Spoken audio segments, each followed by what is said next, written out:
Quero saudar a amada igreja com a graça e a paz do Senhor Jesus Cristo. Amém, irmãos? Você também, amado irmão que nos assiste através da live, né? Queremos agradecer ao Senhor pela tua presença, porque graças ao nosso bom Deus, mais um dia estamos aqui, motivo de alegria para nós estarmos juntos aqui, nesse momento de comunhão com o nosso Deus, com a palavra do nosso Deus, e que juntos possamos aprender um pouco mais do Senhor nosso Deus, Senhor e Salvador nosso Deus. A nossa revista de meditação aqui hoje é a revista de daqui, né? Na alegria e na dor devemos permanecer juntos, né? É o tema da nossa lição. E o tema da lição de hoje é o tema da nossa revista, eu quis dizer. E o tema da nossa lição de hoje é a lição de número 3, que fala sobre arrependimento, né?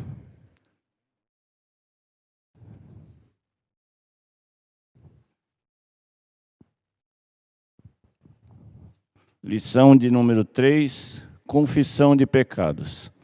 Quero, antes de iniciarmos a nossa aula, o nosso estudo dessa manhã, convidar os amados irmãos a abrirem a sua Bíblia no Salmo de número 51, que é o o texto de referência da nossa meditação nessa manhã.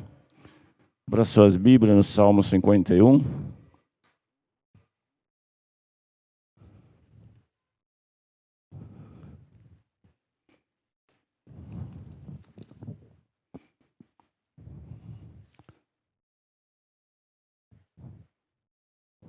Salmo 51.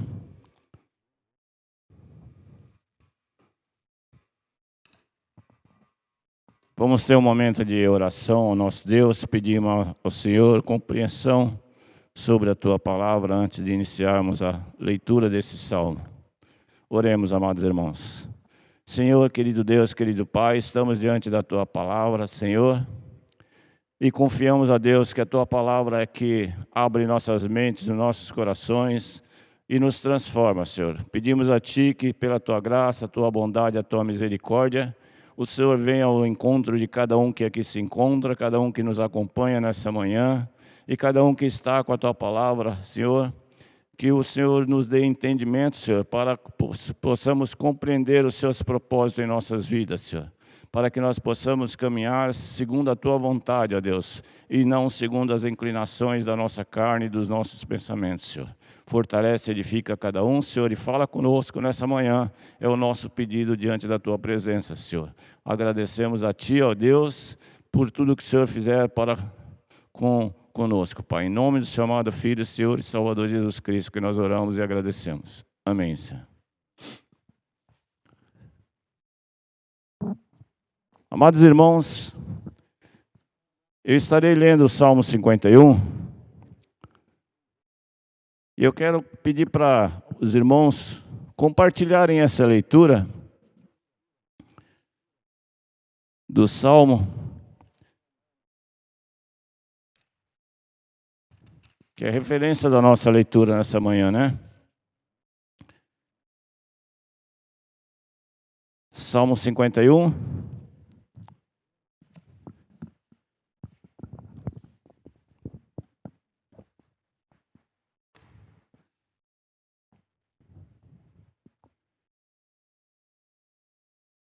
Vou pedir para a amada igreja compartilhar com a leitura dos versículos ímpares, ou dos versículos pares, para melhor compreensão, né?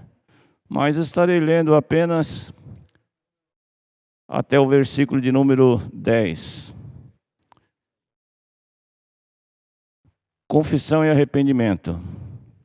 Compadece-te de mim, ó Deus, segundo a tua benignidade, e segundo a multidão das tuas misericórdias, apaga as minhas transgressões.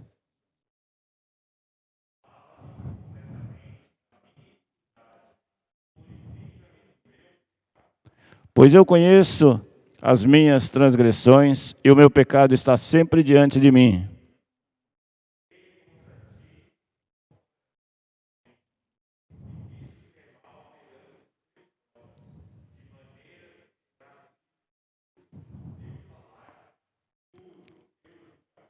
Eu nasci na iniquidade, e em pecado me concedeu a minha mãe.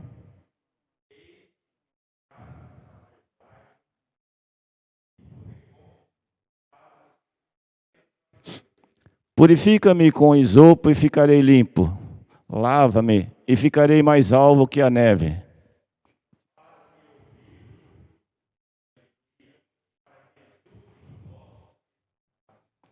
Esconde o rosto dos meus pecados e apaga todas as minhas iniquidades.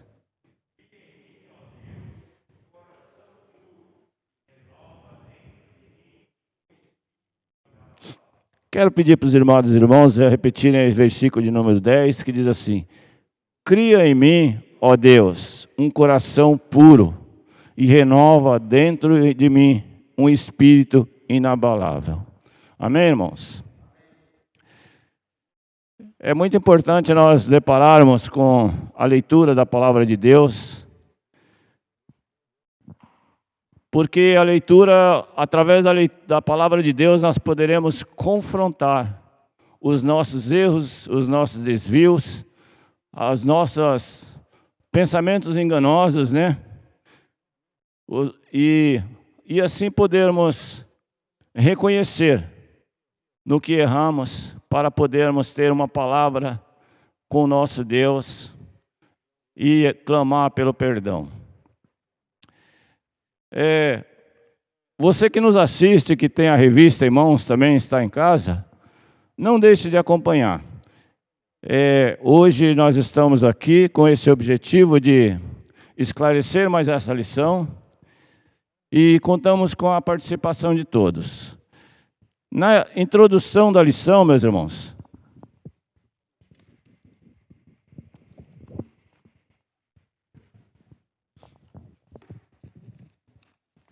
quero fazer uma divisão aqui com os irmãos. Na introdução dessa lição, primeiro parágrafo,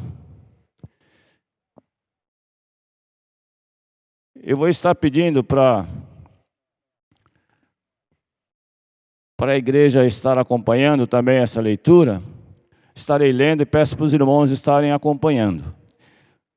Primeiro parágrafo da introdução, eu vou estar lendo o primeiro e segundo parágrafo, depois nós daremos continuidade. Amém, irmãos? O Salmo 51 foi composto pelo rei Davi, depois que o profeta Nassã veio ter com ele, quando exortou de forma contundente após haver ele possuído Batseba. Nesse salmo, Davi revela profundo quebrantamento espiritual e faz uma sincera confissão de seu pecado.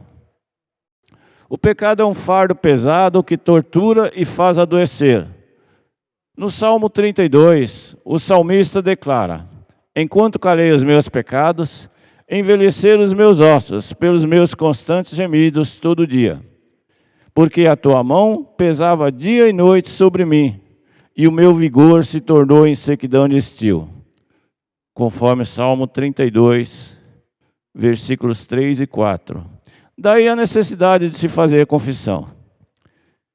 E o terceiro parágrafo diz assim: na palavra de Deus encontramos inúmeras passagens que nos chamam a reconhecer nossos pecados e confessá-los ao Senhor. A confissão sincera, fruto de verdadeiro arrependimento, é aceita por Deus, pois Ele é misericordioso. Segundo diz o profeta Miqueias, Deus tem prazer em usar de misericórdia. A prática da confissão proporciona alívio e renovação. É, portanto, uma prática que promove a saúde e produz conforto. Leitura até aí. Nós podemos observar, irmãos, que nesse primeiro parágrafo, o salmista esclarece que o salmo foi composto por Davi. Nós sabemos quem foi Davi, né? A palavra de Deus diz que Davi era um homem segundo o coração de Deus.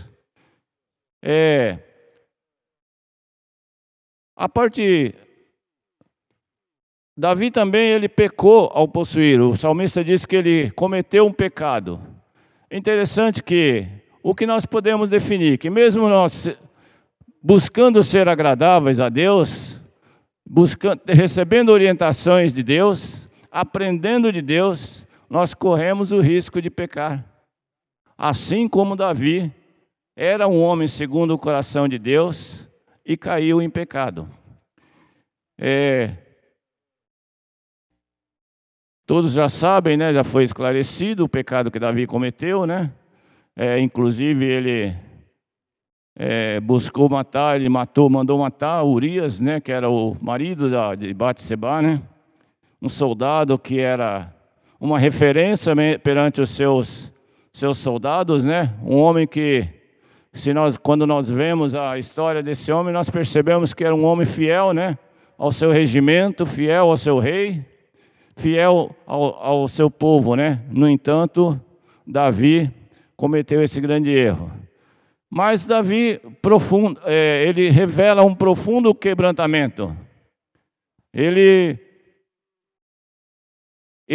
revela que para ele não foi bom. O resultado desse pecado não foi bom. O resultado desse pecado trouxe consequências, trouxe perturbação na sua vida. No segundo parágrafo, ele diz que ele revela as consequências de se calar. Interessante que, após praticar o pecado e permanecer calado, não só as consequências do pecado, mas o permanecer calado, ou melhor, ocultar o pecado, traz também consequências. E ele revela que, podemos observar aí na introdução, que essas consequências geravam em Davi gemidos constantes, envelhecimento dos ossos, falta de alimentação espiritual, desaparecimento do vigor, sentiu o peso da mão de Deus, conforme diz lá também no Salmo 32, versículos 3 e 4. Veja o grande erro que nós podemos cometer quando nós deparamos com os nossos erros, as nossas falhas, os nossos pecados, e nos inclinamos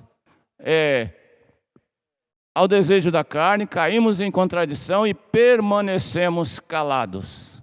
É interessante isso, né? Nós reconhecermos que pecarmos e permanecermos calados traz consequências e traz sofrimentos. Amém, irmãos? No terceiro parágrafo da introdução dessa lição, meu irmão, o autor diz que a Bíblia, a palavra de Deus, é a fonte de informação que nos chama a confrontar os nossos pecados e confessá-los a Deus.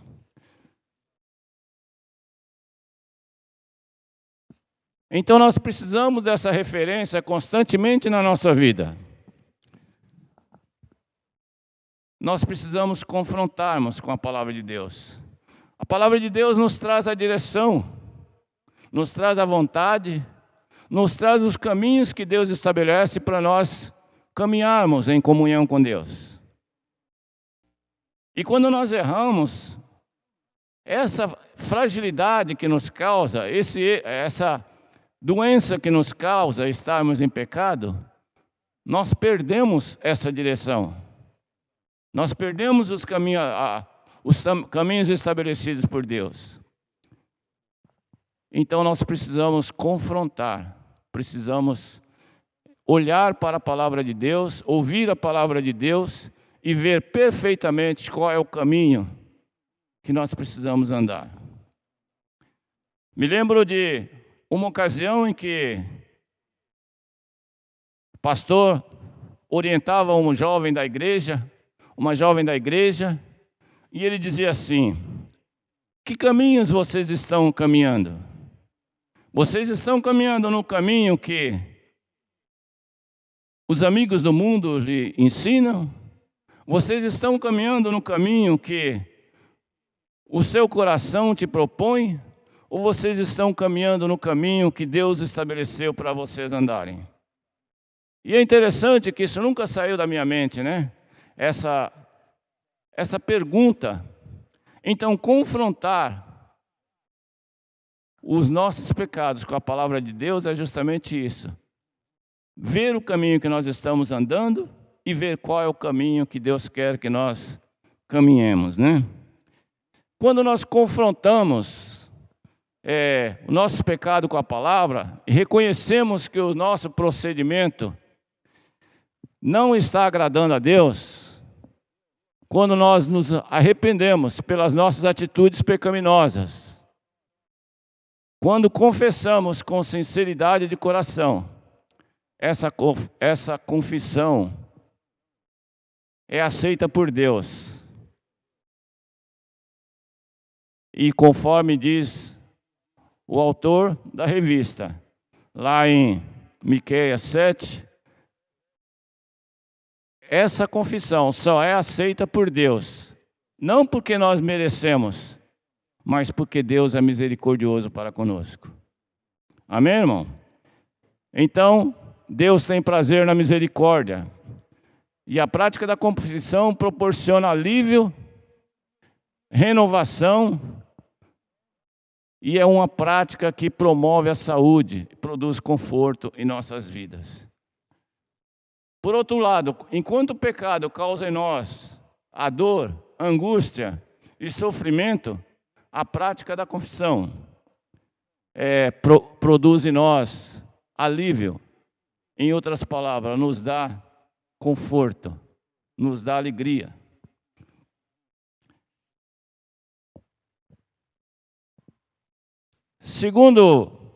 Continuando a leitura da revista, mas antes eu quero fazer uma pergunta aqui para a igreja, para os irmãos, você que está em casa também, pense. Em 2 aulas anteriores, o pastor, ele fez uma pergunta que eu achei uma pergunta bem simples, mas de bastante valor. Ele perguntou aqui na sala, o que é pecado? Quem lembra dessa pergunta que foi colocada? Que bom, né? Aí a resposta ele diz assim, é tudo que é desagradável a Deus. Agora eu quero colocar uma pergunta também para os irmãos que estão aqui presentes. Quem quiser responder, pode responder, se não quiser não tem problema. Mas pelo menos faz com que a gente pense um pouquinho. A pergunta é essa, tem pecado encoberto de Deus?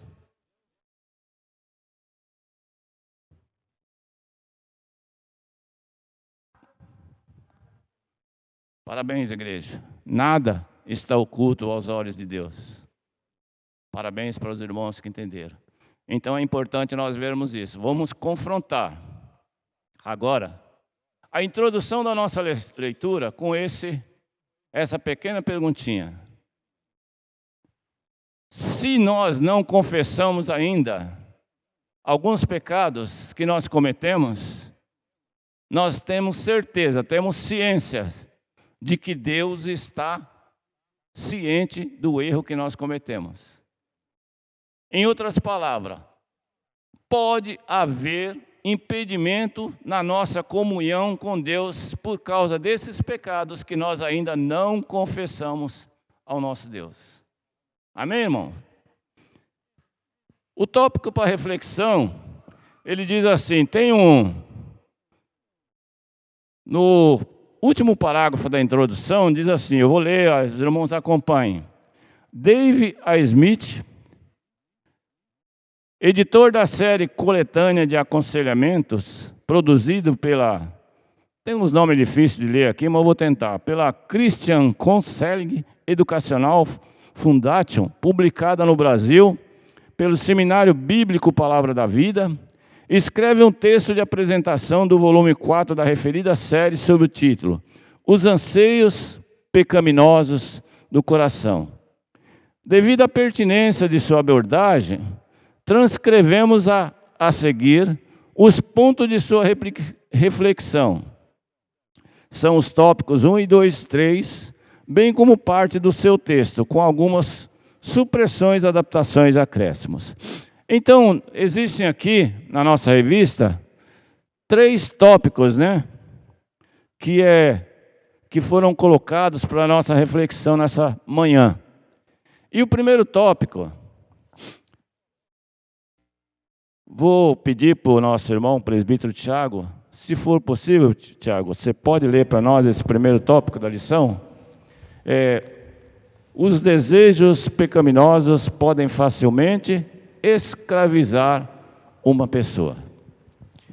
Essa verdade é apresentada repetidamente nas epístolas de Paulo, aos Romanos 6,12, Efésios 2,3, 2 Timóteo 3,6 e Tito 3,3, motiva o apóstolo a exortar energicamente o cristão para que não permita que o pecado reine em sua vida. Schnoches comenta: assim que o homem torna-se escravo de seduções e tentações, desejos, conforme Efésios 4:22. Seu coração, isto é, o centro da sua personalidade, conforme Romanos 1:24, passa a ser controlado por elas. Por isso acontece todas as decisões e mesmo os melhores ímpetos e as aptidões de um homem são governados por esses desejos. Somente uma vida entregue à vontade e direção de Deus, submissa em tudo a Ele, apresenta o quadro oposto, conforme Romanos 6:12, Efésios 4:22 e Tito 2:12.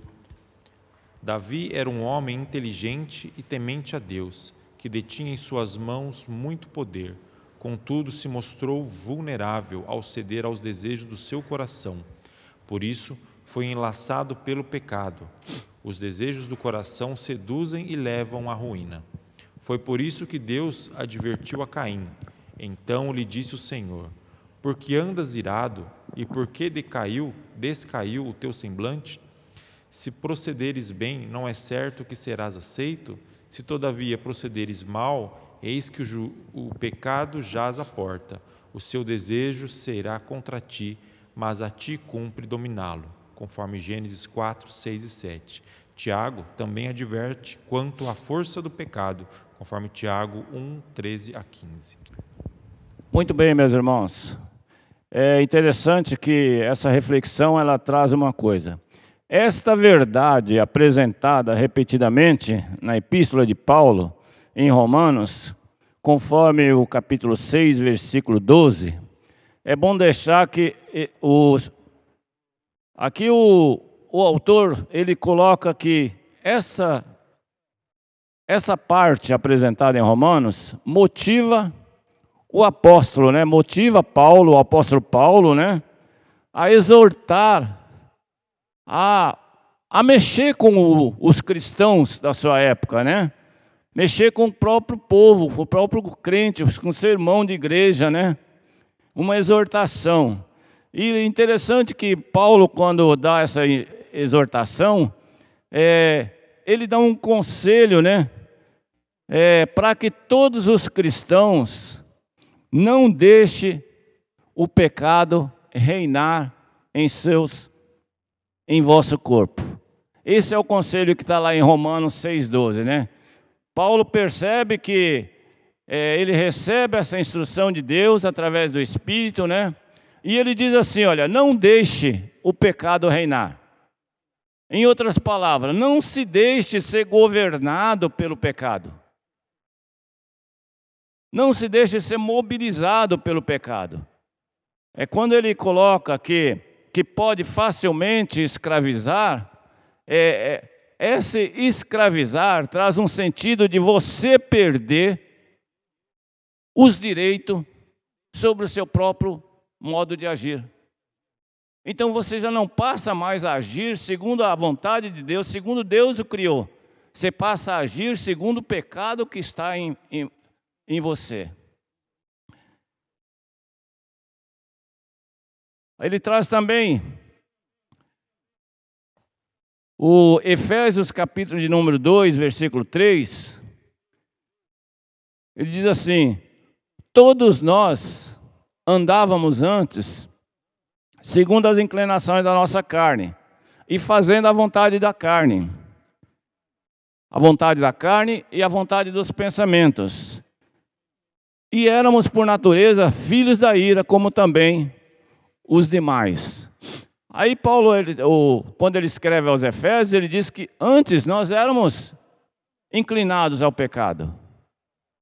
Nós já não conhecíamos a vontade de Deus? É interessante lembrar. Quando nós não conhecemos a vontade de Deus, nós já éramos inclinados ao pecado, né? Então, nosso coração já era inclinado ao pecado. Mas, quando nós passamos a conhecer a Deus, quando nós conhecemos a vontade de Deus, nós não podemos mais nos deixar ser escravizados. Porque a morte de Cristo no Calvário foi que nos deu a grande vitória, né? E a palavra de Deus é as nossas diretrizes. Então não tem mais como nós nos inclinarmos para um lado que desagrada a Deus. Porque agora nós temos instrução. O Espírito Santo já nos instrui. O autor, ele deixa uma referência interessante aqui também, que ele diz assim que o homem torna-se escravo das seduções e desejos, seu coração é o centro, que é o centro da sua personalidade, passa a ser controlado por elas. Então, o pecado, quando ele nasce em nossos pensamentos, é interessante, né? Nós temos pensamentos, nós temos atitudes, nós temos coração,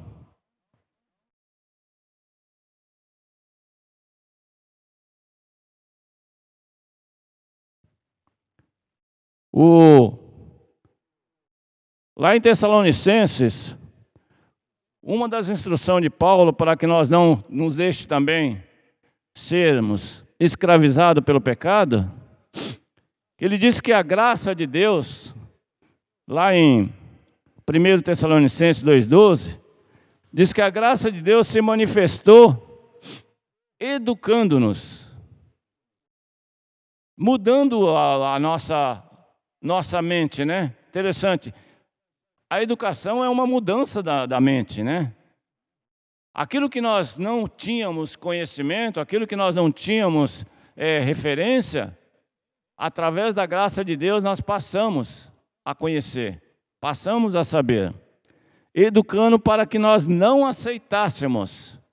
Então é impossível ao cristão, aquele que recebe a graça de Deus, a instrução de Deus, aquele a quem o Espírito habita, pecar sem saber. É impossível. Não tem como você errar sem saber. Antes sim. Antes você errava sem saber, mas agora você erra consciente. É esse que é o confronto que existe. E diz que nós não podemos nos deixar levar pelo pecado. Agora, o alerta principal é esse. Se ele nos escraviza, se nós temos consciência do que é errado, por que correr o risco? Por que nós vamos arriscar?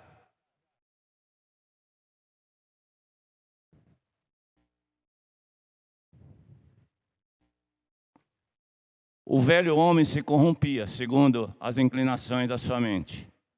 Mas o novo homem, ele é instruído. Ele conhece os caminhos que agradam a Deus. Ele não pode negar esses caminhos que são dados por Deus e cair na contradição do pecado. Porque ele corre o risco de ser escravizado pelo pecado. Ficou claro esse primeiro tópico, irmãos? Alguma pergunta? Algum irmão quer acrescentar algum ponto nesse primeiro tópico? Tem liberdade de estar falando.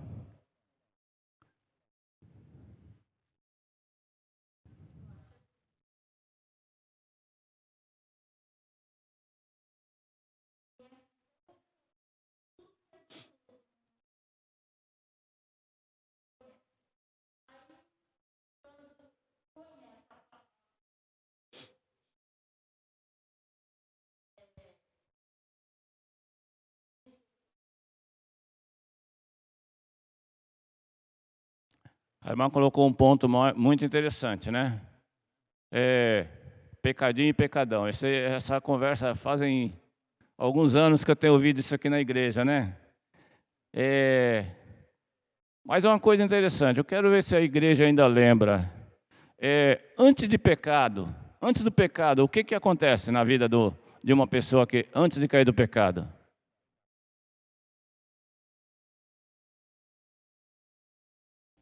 Tentação. Muito bom, parabéns, Thiago. Existe um limite antes do pecado, a tentação. Deus tenta alguém? Deus não tenta ninguém. Veja que a tentação é um muro, é como se fosse um muro, né? Você está em cima do muro. Só um exemplo aqui, irmãos, para ficar mais claro. Você está em cima do muro. Em cima do muro você é tentado. De um lado está Deus e de outro lado está o pecado. Deus não tenta você. Quem está tentando você, só se for o seu próprio coração, ou a sua mente, ou o próprio diabo, que é o pai da mentira e o causador do pecado. Então o Tiago lá, quando ele escreve, ele diz lá no capítulo 1 de Tiago, versículos 13 e 15, ele diz assim: ninguém ao ser tentado diga sou tentado por Deus, porque Deus não pode ser tentado pelo mal, e Ele mesmo a ninguém tenta. Versículos 14 e 15 de Tiago também, do versículo 13 ao 15. Aí no último parágrafo, ele diz assim: Davi era um homem inteligente e temente a Deus, detinha em sua mão muito poder, contudo se mostrou vulnerável ao ceder os desejos do seu coração, por isso foi enlaçado pelo pecado. Os desejos do coração seduzem e levam à ruína. Coração é carne. Coração tem desejos. A mente pensa, o coração deseja, e muitas vezes o homem faz a escolha errada. Em vez de pender do muro para o lado de Deus, pende para o lado errado.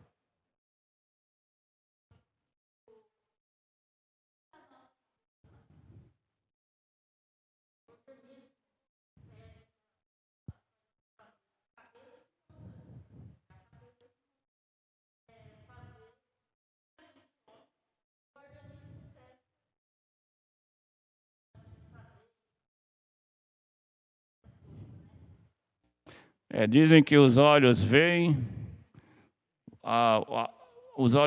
o ouvido ouve, né? O tato toca, né? E conduzem tudo à mente, né? Então veja bem que muitas vezes a mente leva ao coração, né? Interessante que tudo é uma sequência, né? Mas é interessante nós lembrarmos esse conselho que Tiago manda aqui também, né? Ele diz assim: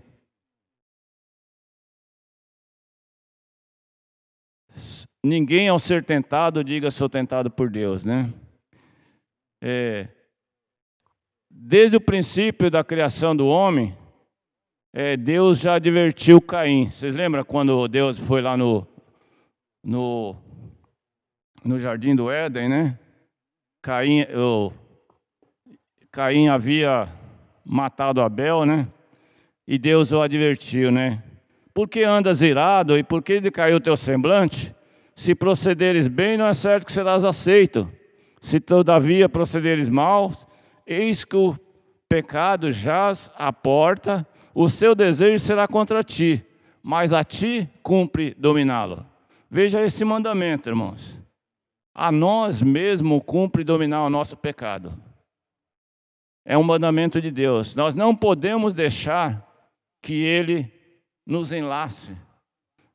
Eu me lembro, tem uma referência de um presbítero que já está na Lar Celestial, o presbítero Benedito, e ele me dizia um exemplo muito engraçado, né? Ele me passava o exemplo do pecado como uma abóbora que pendurada numa rama, vai crescendo, seu peso vai aumentando, suas folhas vão se secando, sua rama vai se secando e o seu peso aumentando. No entanto, ele permanece, aquela abóbora permanece ali, colada naquela rama, muitas vezes pendurada com todo aquele peso. E quando você chega e toca o dedo nela, o que acontece? Ela cai. Quem já colheu abóbora sabe muito bem disso. Abóboras maduras, né? Elas permanecem na rama. E que assim é o pecado. Ele começa com algo muito simples, muito pequeno, muito leve, mas vai aumentando, vai aumentando. E como diz esse primeiro tópico, ele gera, como diz o Salmo 51, ele gera em nós a doença, causa em nós a angústia, causa em nós a dor, causa em nós uma opressão, uma limitação que não nos permite caminhar mais em comunhão com Deus. Gera um peso que escraviza e dói até mesmo nossos ossos.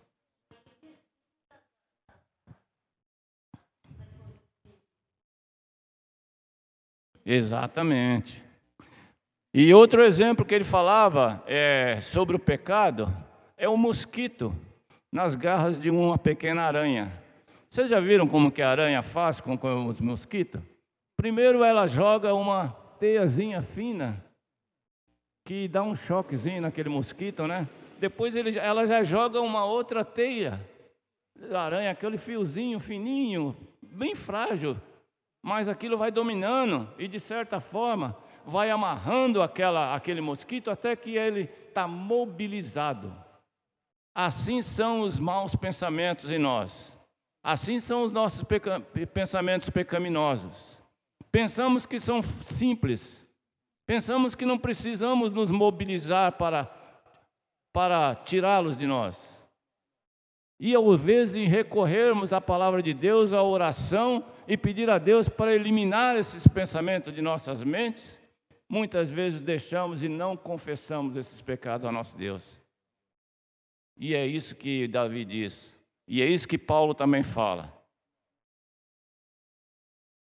Desejos pecaminosos podem escravizar uma pessoa.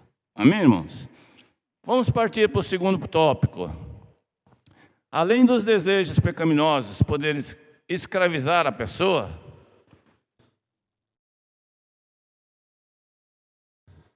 podem facilmente escravizar uma pessoa, os desejos pecaminosos provêm do coração humano. Aí nós abrimos um leque sobre de onde provém esse desejo, né? Falamos que provém da mente, mas que provém do coração também, né? Vou estar lendo esse segundo tópico aqui, os irmãos acompanhem. Jesus ensinou que os desejos pecaminosos têm sua fonte no coração, conforme o Evangelho de Marcos, capítulo 7, versículos 20. Paulo os incluiu na obra da carne, conforme Gálatas 5, 19 e 21. E o apóstolo João, evangelista João, lembrou que são provocados e estimulados pelo sistema desse mundo. É o apóstolo João, conforme 1 João, capítulo 2, versículo 15 e 17. O campo de atuação do pai da mentira, conforme João 8, 44, as descrições de epitomia, termo grego traduzido por desejo, são claras. Concupiscência de seus próprios corações, concupiscências da carne, inclinação da nossa carne, vontade da carne e dos pensamentos, concupiscência dos enganos, concupiscências insensatas e perniciosas, paixões da mocidade, próprias cobiças, paixões mundanas, paixões que tinhais anteriormente, paixões carnais, paixões dos homens, paixões imundas. Em outras palavras, os desejos pecaminosos são pessoais, poderosos, enganosos, embora transitosos e fadados a desaparecer com o sistema do mundo que os promove. Os irmãos observaram aí quanta fonte de desejos pecaminosos podem surgir? Eu contei aqui, parece que dá uns 8, né? 8, 9, talvez até mais do que isso, né? Então esses desejos eles podem vir pela carne, podem vir inclinações da carne, por inclinações por concupiscências do engano. Interessante que concupiscências do engano, quem sabe é enganado, meus irmãos? O que você acha sobre essa pequena pergunta? Se você sabe uma coisa, você é enganado com aquilo?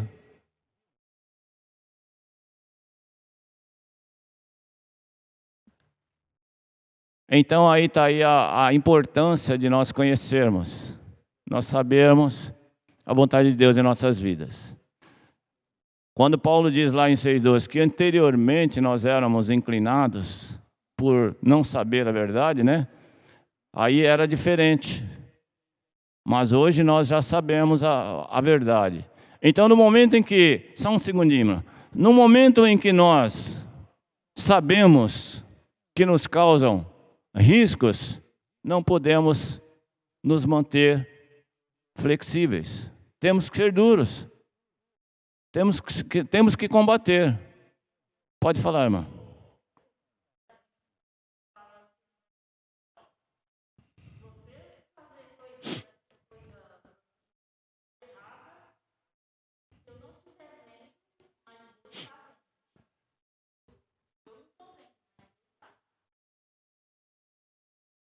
Exatamente.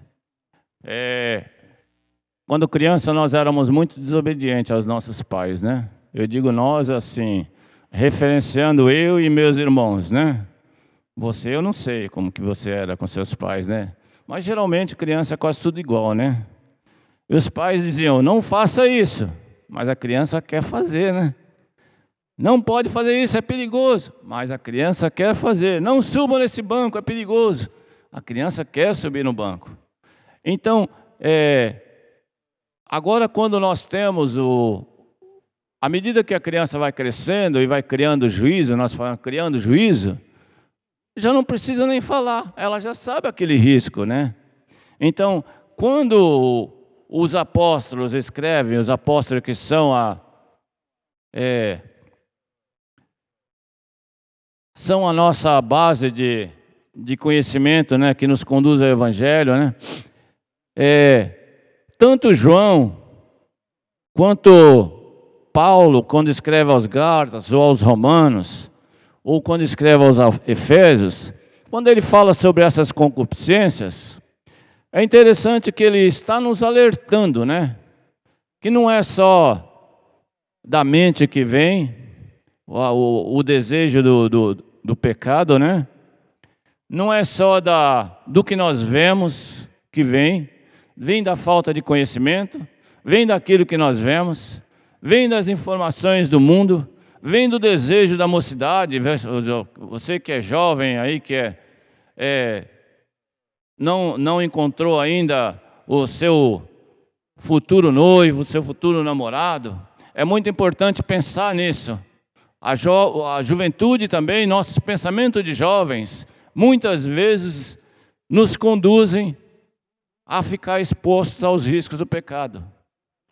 E muitas vezes nós não aceitamos os conselhos de nossos pais, né, de nossos mestres, e achamos que aquilo que nós enxergamos é que é o correto para nós, e não o que nossos pais dizem.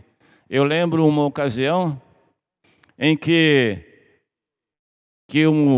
um pai orientava uma filha e a filha falou assim, pai, deixa de ser quadrado. Que impacto, né, irmãos? Em vez de receber a orientação, achar que os conselhos do mundo, os conceitos do mundo eram melhores do que os conselhos do próprio pai, né? Então, fica aí nesse segundo parágrafo uma fonte de desejos que provém do nosso coração. Repetindo alguns deles, tanto as obras da carne, quanto as concupiscências dos seus próprios corações, quanto às paixões da mocidade. Tudo isso nós temos que ficar bem atentos, né? para não deixarmos eles crescerem, produzir em nós desejo de cair em pecado e deixar que o pecado nos escravize. Continuação desse segundo parágrafo, ele diz assim: diante da pecaminosidade latente no coração, devemos seguir as orientações da palavra de Deus para não cairmos em tentação. O remédio para combater todas essas concupiscências, todos esses riscos que nos conduzem ao pecado, é a palavra de Deus. Não existe outra receita, meus irmãos. Não existe outro remédio a não ser a palavra de Deus. Por isso que Paulo nos orienta a estarmos preparados para esse combate. Capítulo 4 de Provérbios, versículo 23, recomenda: sobre tudo o que se deve guardar, guarda o coração, porque dele procede as fontes da vida. A estratégia apresentada no Salmo 119, versículo 11, não pode ser desprezada. É aquela que diz assim: guardo no coração as tuas palavras,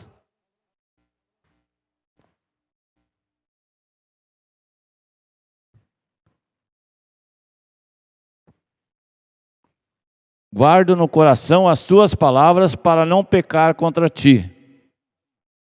E Jesus também disse: vigiai e orai para que não entreis em tentação. O espírito, na verdade, está pronto, mas a carne é fraca. Veja que o próprio Jesus, ele reconhece a nossa fragilidade, né? E ele nos prepara, ele nos ensina que nós temos que não só utilizar a palavra, mas também as nossas palavras de oração devem ser dirigidas a Deus. Lembrando sempre que nos momentos de tentações, a oração ela é mais rápida muitas vezes do que a consulta à própria palavra de Deus, né? Versículo de número 3, o tópico de número 3, ele diz assim: os desejos pecaminosos podem e devem ser vencidos.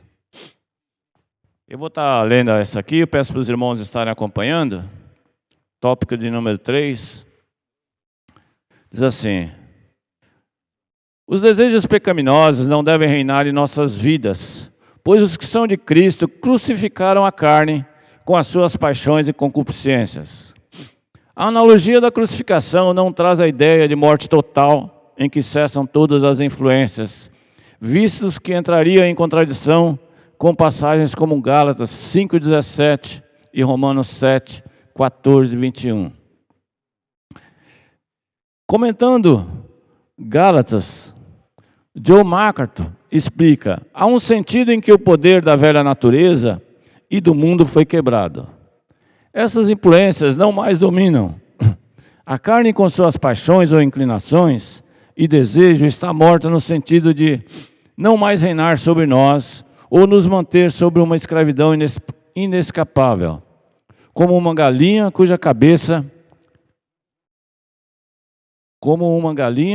cuja cabeça foi cortada, a carne concebeu um golpe mortal, embora ela continue a cambalear ao redor até que o último nervo se aquiete.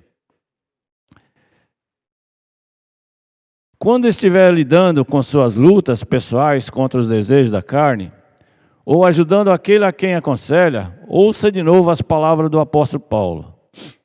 Tende, pois, ó amados, tais promessas, purifiquemo-nos de toda impureza, tanto da carne como do espírito, aperfeiçoando a nossa santidade no temor de Deus. Segundo aos Coríntios 7,14. Sob a exortação profética, Davi tomou consciência de seu pecado e desejou vencê-lo. Arrependido, fez uma emocionada confissão, clamou a Deus por uma renovação espiritual e se dispôs a testemunhar a graça divina como expressão da sua consagração. A Bíblia diz que os que encobrem as suas transgressões jamais prosperará. mas o que as confessa e deixa alcançará misericórdia. Conforme Provérbios 28, 13. A confissão é um requisito para uma vida cristã saudável, tanto no aspecto pessoal quanto ao comunitário. Interessante essa colocação de requisitos, né? Quando nós procuramos um trabalho ou entrar numa empresa, a primeira coisa que eles dizem é assim: os requisitos são esses, esses e esses, né? Então você tem que preparar aqueles requisitos para entregar aqueles requisitos para poder tentar entrar naquela nova empresa, aquele novo trabalho, né? E aqui o autor ele diz que a confissão é um requisito para podermos ter uma vida saudável, uma vida alegre diante da presença de Deus, né? Então, o que acontece? Nós precisamos seguir os conselhos de Davi. Purificar de toda impureza. Seja pensamentos, sejam pecados, sejam influências que geram dúvidas na nossa mente. Precisamos nos colocar diante da presença de Deus, confessarmos a Deus e pedirmos a Deus que nos purifique. Davi diz também que o pecado desejou vencê-lo. O objetivo do pecado, é conduzir à morte espiritual. Isso nós sabemos, nós temos isso já bem colocado na nossa mente, né? E a Bíblia diz que aquele que confessa e deixa alcança a misericórdia de Deus. Misericórdia é algo que nós não merecemos. Nós não merecemos ter a intervenção divina em nossas vidas para nos purificar de algo que o Senhor já falou conosco, já falou aos nossos corações, já falou para nós não fazermos aquilo, mas nós fomos lá, fomos desobedientes, praticamos aquele pecado e agora a gente recorre a Deus novamente e fala assim: Senhor, perdoa nossos pecados, que foram assim, assim, assim, assá. E aí o Senhor ainda tem misericórdia de nós e nos perdoa.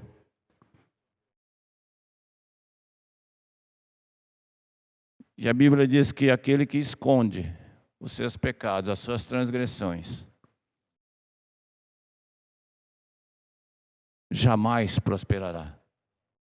Você quer uma vida espiritual que cresça dia a dia, que aproxime você de Deus dia a dia, que se desenvolva, que produza frutos espirituais, então nós precisamos confessar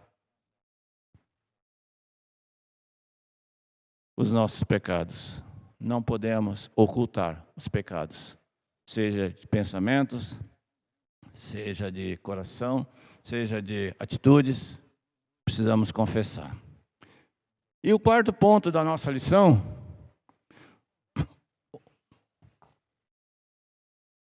que é importante, muito importante, a base da nossa leitura, né? A confissão abre caminho para a restauração.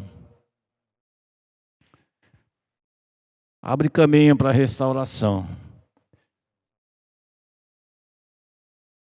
Nesse processo de restauração, há alguns pontos que merecem destaque. A restauração só é possível em virtude da misericórdia de Deus.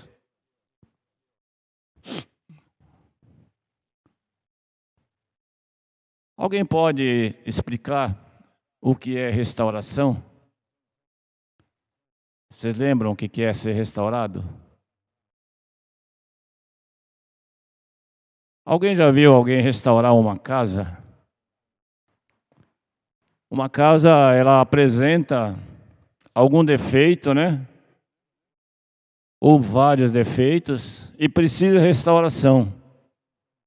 Muitas vezes, você chama ali um técnico, aquilo que você vê visível não representa nem metade daquilo que está invisível. Restauração é justamente isso. Aquele técnico vai ali e ele vai avaliar mais a fundo o que está acontecendo. Mesmo ele avaliando aquilo que precisa ser restaurado, ainda quando ele começa a restaurar, surge mais e mais detalhes que era oculto. Restauração é isso. Nós percebemos que nossas atitudes não estão agradando a Deus. Muitas vezes, as nossas atitudes não foram percebidas por nós mesmos. Existem mais e mais atitudes que nós praticamos que não estão agradando a Deus. A Bíblia diz que o olhar de Deus é como um fogo derretedor que o ourives usa para tirar toda a impureza do ouro. O ouro vai ali, derrete, é derretido aquele ouro ali, toda a impureza sai fora e o ouro sai puro do outro lado. E os olhos de Deus é assim. As nossas imperfeições causam em nós danos visíveis e invisíveis. O olhar de Deus em nossas vidas, Deus está olhando e está vendo todos aqueles danos que nós estamos tendo ali, que nós estamos apresentando. E Deus vai ali restaurar. Voltando ao exemplo da casa, muitas vezes tem que ser quebrada aquela casa e quase toda demolida para poder ser restaurada uma casa nova. E restauração na nossa vida espiritual é justamente isso, meus irmãos. Muitas vezes nós estamos aí cheios de pecados visíveis e pecados muitas vezes invisíveis, que só nós mesmos sabemos, só o Senhor conhece. Diante da pureza de Deus, eles aparecem, eles surgem, eles mostram uma cor diferente. Muitas vezes nós vemos nós assim meio branquinho, pensando que estamos puros, mas Deus olha para nós e diante da pureza de Deus, Ele percebe que nós estamos mais vermelhos do que puros. Restauração é o tirar de todas essas impurezas. Só Deus pode restaurar a nossa vida espiritual. Muitas vezes precisa haver um quebrantamento, precisa quebrar, tirar aquilo que está por trás das paredes, para fazer de novo. E Deus faz isso em nossa vida. A misericórdia de Deus nos assiste constantemente. A restauração só é possível em virtude da misericórdia divina. Davi se apega à misericórdia divina. Diante de nossos pecados só nos resta uma condenação. Não temos mérito algum, mas Jesus é o nosso advogado. Ele é o sumo sacerdote que intercede por nós. Na confissão devemos confrontar nominalmente nossos pecados. Às vezes, nos momentos em que nós estamos prestando culto ao nosso Deus, surgem momentos que o liturgista abre um espaço para a igreja e diz assim: se alguém sentir o desejo, tem liberdade de estar orando e agradecendo a Deus pelos perdões concedidos. Amém? É isso mesmo? Por que ele fala agradecendo a Deus pelos perdões concedidos? Porque ele reconhece que para um membro se colocar de pé, abrir sua voz e confessar a Deus aqueles pecados, o constrange. Deixa muitas vezes aquele mesmo constrangido. Mas a Bíblia diz que para Deus nós precisamos confessar os nossos pecados. E ele diz que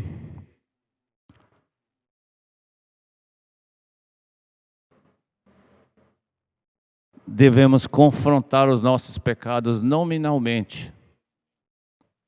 Não podemos ter vergonha do nosso mestre.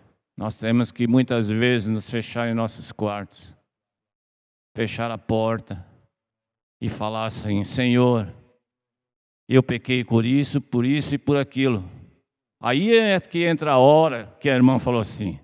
Aí entra aquela hora que não existem pecados grandes e pequenos. Todos aqueles que, através do Espírito, Deus despertou em você que aquilo não é agradável a Deus, devem ser confessados ao nosso Deus. Amém, irmãos? Outra observação, na confissão devemos confrontar nominalmente, né? Esse já falamos, né? A confissão se sujeita à consequência do pecado cometido. Davi declara: pequei contra ti somente. Fiz o que é mal perante os teus olhos, de maneiras que serás tido por justo no teu falar e no teu julgar. O perdão divino não nos isenta das consequências do mal praticado. Conforme 2 Samuel, conforme capítulo 12, versículo 15. Mesmo confessando a Deus os nossos pecados, nós precisamos ter consciência, meus irmãos, que confessar a Deus os pecados, mesmo que o Senhor nos perdoe, a consequência não é isenta. E um dos exemplos que fica aqui, que o salmista deixa aqui, é que o Senhor feriu o filho de Davi, como consequência pelo pecado que Davi cometeu. E depois de 7 dias, aquela criança veio a falecer. Mesmo que Deus perdoe, a consequência permanece, porque o pecado gera consequências. A irmã ia falar?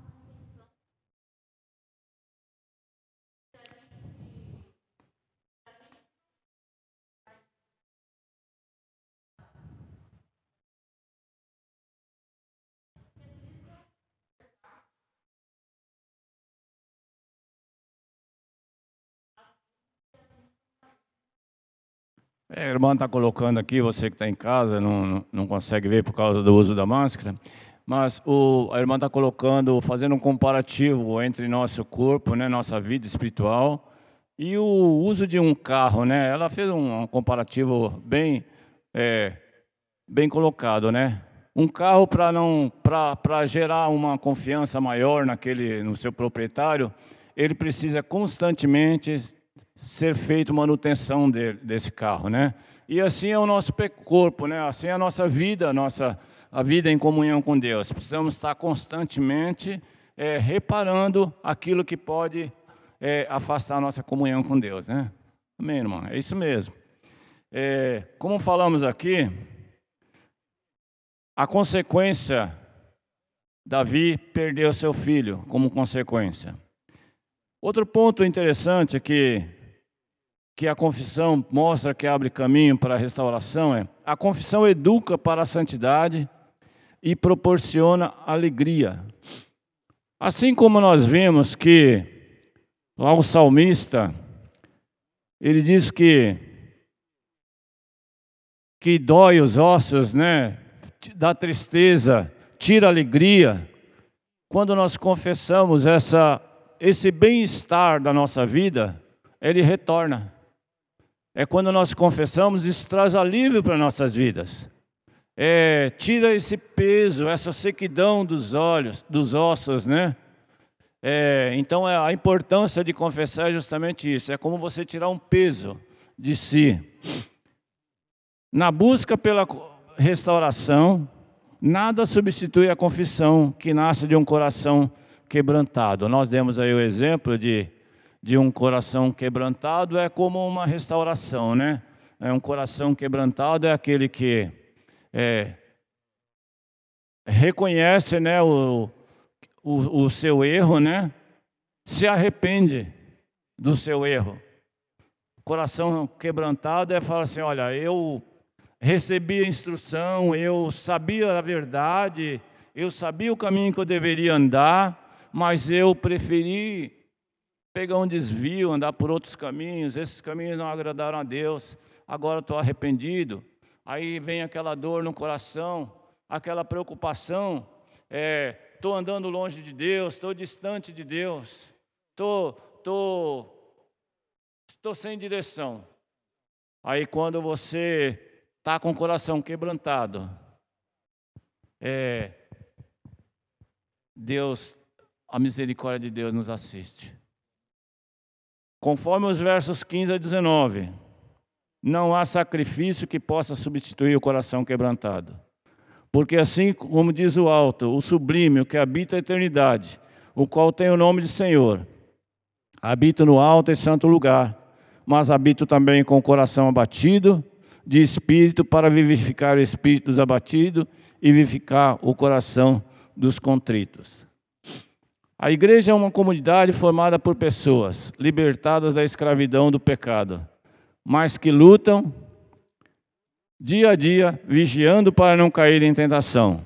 Com pesar, devemos reconhecer que frequentemente caímos, como diz lá em 1 Coríntios 10:12. Aquele que pensa estar em pé, vejam que não caia. Assim diz o Paulo, né? Instruindo a sua igreja, né? Sendo assim, temos a responsabilidade de sermos solidários nessa luta, demonstrando